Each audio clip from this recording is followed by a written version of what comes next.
If we merge some light year in a titanic quaking collision, perhaps we both see something new. Why do you think white evangelicals not only don't want to talk about it, but are just in denial that those are even problems that exist?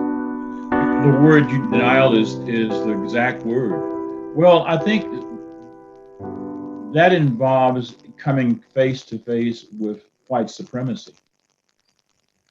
For the first time in our history, white supremacy is becoming more and more challenged by more and more people.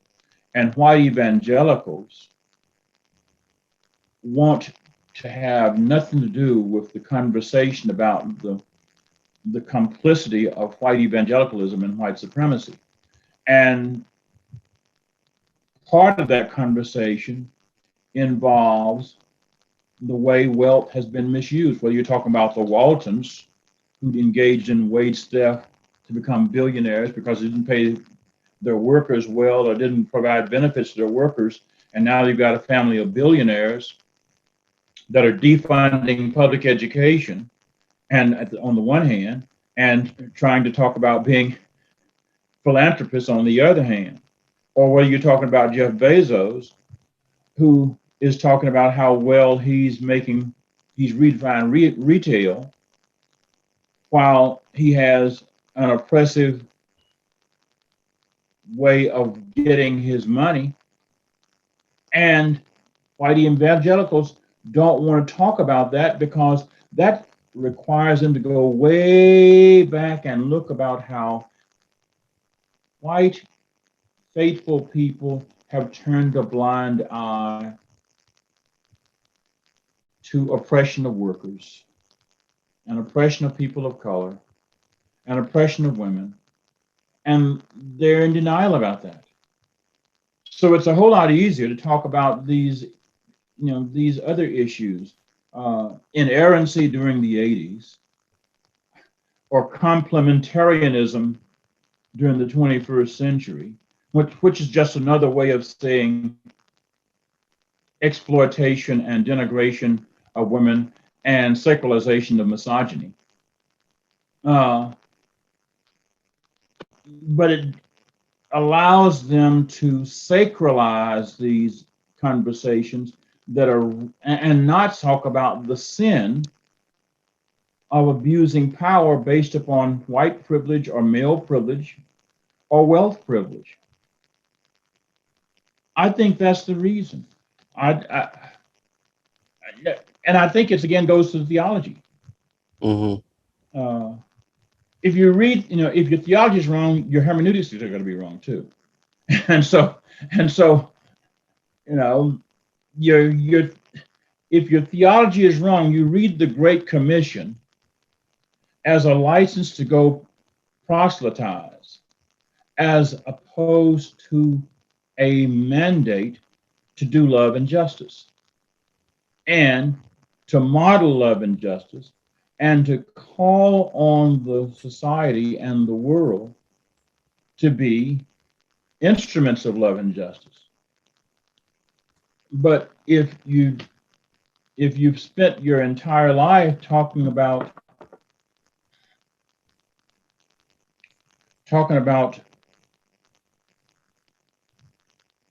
private morality as opposed to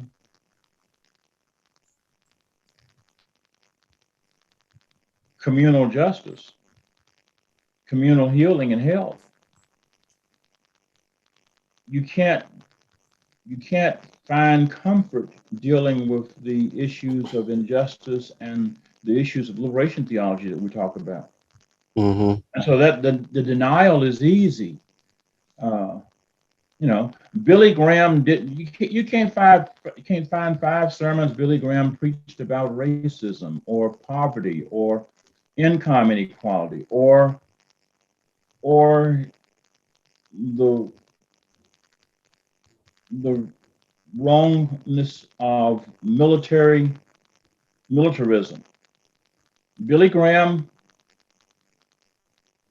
is a hero to this day.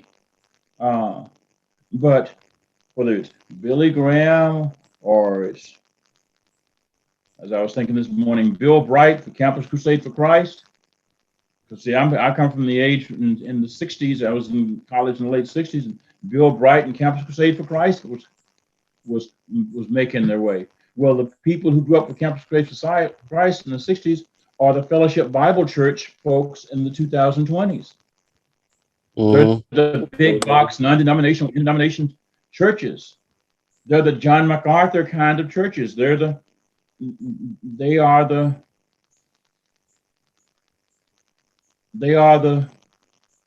neo-Calvinists. Well, they're not really good Calvinists, but yeah.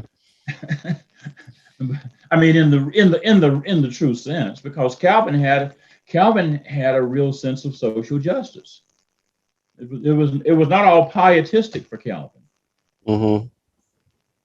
but that kind of orientation allows people to be in denial about social injustice. That's how they can spend an entire year talking about scripture and never talk about Amos or Micah or the social justice messages in Jeremiah or Isaiah.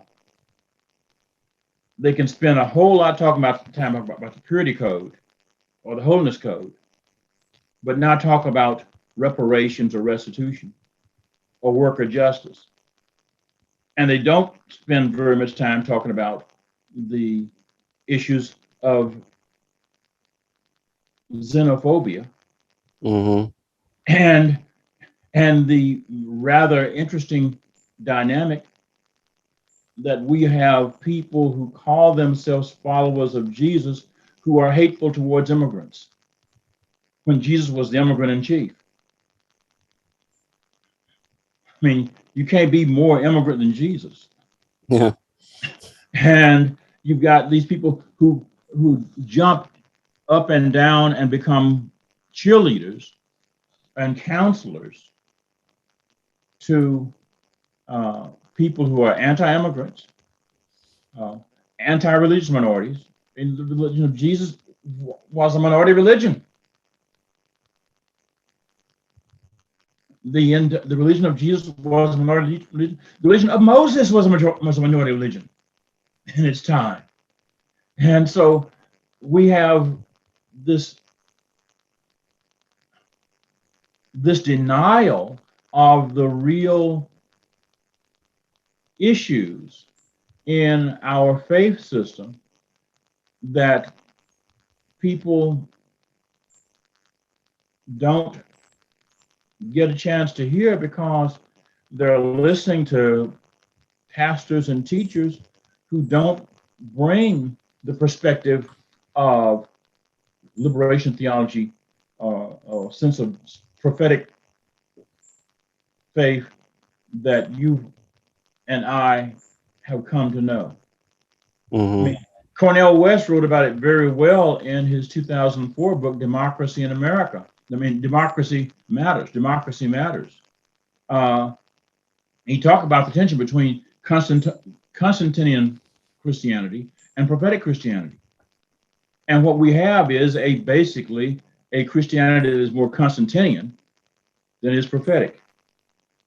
That's why religious nationalism is so popular.